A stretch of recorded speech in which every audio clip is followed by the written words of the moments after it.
Hi hello ನಮಸ್ಕಾರ. ನಾನು ನಿಮ್ಮ ರಾಯರ ಭಕ್ತ ಶಿವಕುಮಾರ. RBS ತ್ರಿಭಾಷಿಕ್ ಚಾನಲ್ಗೆ ಸ್ವಾಗತ ಸುಸ್ವಾಗತ. ನಾನಿವತ್ತು 3000 ವರ್ಷ ಇತಿಹಾಸವುಳ್ಳಂತಹ ಕರಿಘಟ್ಟ ಶ್ರೀನಿವಾಸ ದೇವಸ್ಥಾನಕ್ಕೆ ಬಂದಿದ್ದೀನಿ. ಇಲ್ಲಿನ ವಿಶೇಷತೆ ಯಾವ ರೀತಿ ಇದೆ, ಈ ಕರಿಘಟ್ಟ ಅನ್ನೋ ಕಾರಣ ಏನು ಅನ್ನೋದನ್ನ ತಿಳ್ಕೊಳ್ಳೋಣ ಬನ್ನಿ. ಶ್ರೀರಂಗಪಟ್ಟಣದಿಂದ ಕೇವಲ 7 ಕಿಲೋಮೀಟರ್ ದೂರದಲ್ಲಿರುವಂತಹ ಈ ಕರಿಘಟ್ಟ ಶ್ರೀನಿವಾಸ ದೇವಾಲಯ, ಇದನ್ನು ಕರ್ನಾಟಕ ತಿರುಪತಿ ಎಂದೇ ಖ್ಯಾತಿ ಪಡೆದಿದೆ. ಕಾವೇರಿ ಮತ್ತು ಲೋಕಪವನ ಸಂಗಮ ಸ್ಥಳದಲ್ಲಿ ಸಮುದ್ರ ಮಟ್ಟಕ್ಕಿಂತ 2697 ಅಡಿ ಎತ್ತರದಲ್ಲಿರುವಂತಹ ಈ ಕರಿಘಟ್ಟ ಪ್ರವಾಸಿಗರ ಆಕರ್ಷಣೀಯ ತಾಣವಾಗಿದೆ. ಪ್ರಾಚೀನ ಕಾಲದ ದೇವಾಲಯವು ಲಕ್ಷಾಂತರ ಭಕ್ತರನ್ನು ಆಕರ್ಷಿಸುವ ಶ್ರೀನಿವಾಸ ದೇವರು. ಈ ಶ್ರೀನಿವಾಸ ದೇವರು 6 ಅಡಿ ಎತ್ತರದ ಕೃಷ್ಣಶಿಲೆಯಿಂದ ದರ್ಶನ ಕೊಡುತ್ತಿದ್ದಾನೆ. ಹಾಗೆ ಇದೇ ದೇವಸ್ಥಾನದಲ್ಲಿ ಯೋಗ ವೆಂಕಟೇಶ್ವರ ಮತ್ತು ಭೋಗ ವೆಂಕಟೇಶ್ವರ ಕೂಡ ಇಲ್ಲಿ ನೆಲೆಸಿದ್ದಾರೆ. ಭಕ್ತಾದಿಗಳು ಮೆಟ್ಟಿಲ ಮುಖಾಂತರ ಬಂದರೆ 550 ಮೆಟ್ಟಿಲುಗಳನ್ನು ಹತ್ತಿ ಬರಬೇಕಾಗುತ್ತದೆ.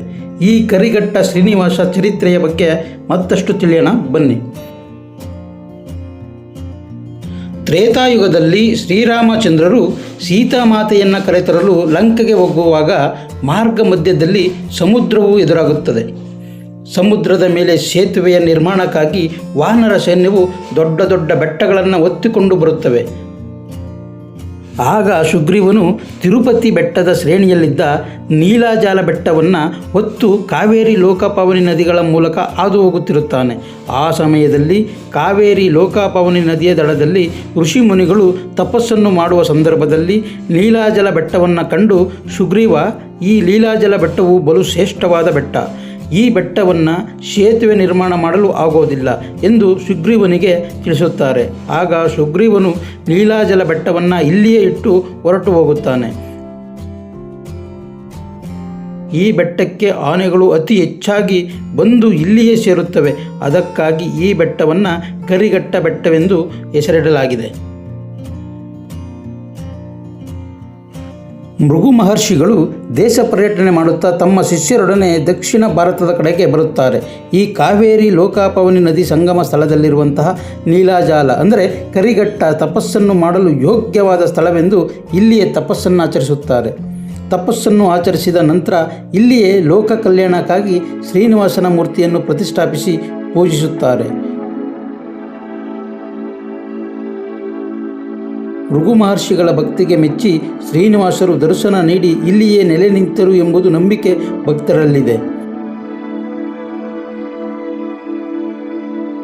ಭೃಗು ಮಹರ್ಷಿಗಳು ಕೂಡ ಈ ದೇವರ ದರ್ಶನಕ್ಕಾಗಿ ಹಾಗೂ ಜನರ ದರ್ಶನಕ್ಕಾಗಿ ಈ ಗುಡಿಯ ಮೇಲ್ಛಾವಣಿಯಲ್ಲಿ ಸಂಜೀವಿನಿ ಮರವಾಗಿ ನೆಲೆ ನಿಂತಿದ್ದಾರೆ. ಈ ಶ್ರೀನಿವಾಸನ ದರ್ಶನ ಮಾಡುವ ಮುಂಚೆ ಈ ಸಂಜೀವಿನಿ ಮರಕ್ಕೆ ಕೈ ಮುಗಿದು ನಂತರ ಶ್ರೀನಿವಾಸನ ದರ್ಶನ ಮಾಡುವುದು ಇಲ್ಲಿನ ಪ್ರತೀತಿ. ಚೋಳರ ಕಾಲದಲ್ಲಿ ಈ ದೇವಾಲಯವನ್ನು ಕಟ್ಟಲಾಗಿದೆ.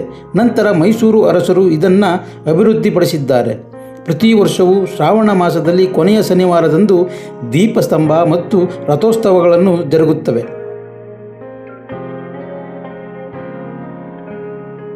ಇಂಥ ಸಂದರ್ಭದಲ್ಲಿ ರಾಜ್ಯ ಮೂಲೆ ಮೂಲೆಗಳಿಂದ ಭಕ್ತರು ಆಗಮಿಸುತ್ತಾರೆ. ಈ ಕರಿಘಟ್ಟವನ್ನು ಏರಿದಾಗ ನಮಗೆ ಕಾಣಸಿಗುವ ಸುತ್ತಮುತ್ತಲಿನ ದೃಶ್ಯಗಳು ಕಣ್ಣಿಗೆ ಆನಂದವನ್ನುಂಟು ಮಾಡುತ್ತವೆ. ದೂರದಲ್ಲಿ ಕಾಣುವ ಕಾವೇರಿ ತಟದಿಂದ ಬೀಸುವ ತಂಗಾಳಿಯು ಮನಸ್ಸಿಗೆ ಮುದವೆನಿಸುತ್ತದೆ. ಈ ದೇವಸ್ಥಾನದ ಸುತ್ತ ದರ್ಬೆ ಹುಲ್ಲು ಕಾಣಿಸುತ್ತವೆ. ಪುರಾಣದ ಪ್ರಕಾರ ವರಹಸ್ವಾಮಿಯು ಮೈ ಕೊಡೊಗಿದಾಗ ಬಿದ್ದ ರೋಮಗಳೇ ಈ ದರ್ಬೆ ಹುಲ್ಲು ಎಂದು ಹೇಳುತ್ತಾರೆ. ಈ ಬೆಟ್ಟವು ಶ್ರೀರಂಗಪಟ್ಟಣದಿಂದ 7 ಕಿಲೋಮೀಟರ್, ಮೈಸೂರಿನಿಂದ 19 ಕಿಲೋಮೀಟರ್ ಹಾಗೂ ಬೆಂಗಳೂರಿನಿಂದ 125 ಕಿಲೋಮೀಟರ್ ಇದೆ.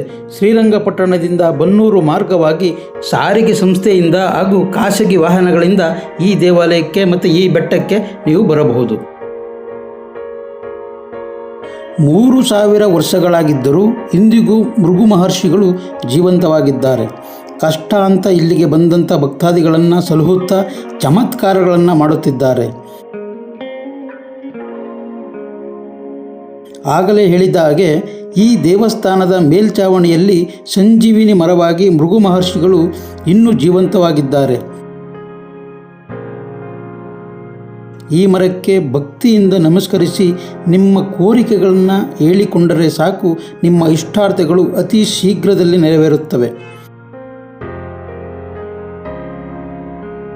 ಯಾರೆಲ್ಲ ಈ ಸಂಜೀವಿನಿ ಮರ ನೋಡಿದ್ದೀರಾ, ಬೇಡಿದ್ದೀರಾ, ಏನೆಲ್ಲ ಒಳ್ಳೆಯದಾಗಿದೆ ಅನ್ನೋದನ್ನು ದಯವಿಟ್ಟು ಕಮೆಂಟ್ ಮುಖಾಂತರ ತಿಳಿಸಿ.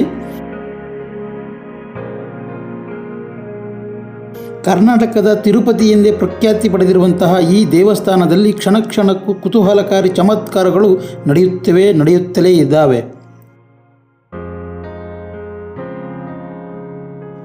ನಿಮಗೂ ಈ ಪವಾಡ ನೋಡಬೇಕಾದರೆ ಈ ಸಂಜೀವಿನಿ ಮರದ ಮುಂದೆ ನಿಂತು ಏಕಚಿತ್ತದಿಂದ ನಿಮಗೆ ಏನಾದರೂ ಅಂದುಕೊಂಡು ಕೇಳಿಕೊಳ್ಳಿ. 7 ದಿನಗಳಲ್ಲಿ ಪವಾಡಗಳನ್ನು ನೋಡಬಹುದು. ರಾಜ್ಕುಮಾರ್ ಅಪ್ಪಾಜಿಯವರು ಕೂಡ ಬಬ್ರುವಾಹನ ಚಿತ್ರೀಕರಣದ ಸಮಯದಲ್ಲಿ ಈ ಸಂಜೀವಿನಿ ಮರದ ದರ್ಶನ ಪಡೆದು ಆನಂತರ ಶ್ರೀನಿವಾಸನ ದರ್ಶನ ಪಡೆದರು ಎಂದು ಇಲ್ಲಿನ ಹಿರಿಯರು ಹೇಳಿದ್ದಾರೆ. ಇದೇ ಈ ಶ್ರೀನಿವಾಸನ ದೇವಸ್ಥಾನದ ಆವರಣದಲ್ಲಿ ಅತಿ ಹೆಚ್ಚು ಸಿನಿಮಾಗಳ ಚಿತ್ರೀಕರಣವಾಗಿದೆಯಂತೆ. ನಿಮಗೆ ಏನಾದರೂ ಗೊತ್ತಿದ್ದರೆ ಯಾವ ಸಿನಿಮಾ ಎಂದು ಕಮೆಂಟ್ ಮುಖಾಂತರ ತಿಳಿಸಿ. ಇಷ್ಟು ಹೇಳ್ತಾ ಈ ವಿಡಿಯೋನಲ್ಲಿ ಮುಗಿಸ್ತಾ ಇದ್ದೀನಿ. ಇಂಥ ವಿಶೇಷ ದೇವಾಲಯದೊಂದಿಗೆ ನಿಮ್ಮ ಮುಂದೆ ಬರ್ತೀನಿ ಅಂತ ಹೇಳ್ತಾ ಈ ವಿಡಿಯೋನಲ್ಲಿ ಮುಗಿಸ್ತಾ ಇದ್ದೀನಿ. ಎಲ್ಲರೂ ಕೂಡ ಈ ಶ್ರೀನಿವಾಸ ದೇವರು ಒಳ್ಳೇದು ಮಾಡಲಿ.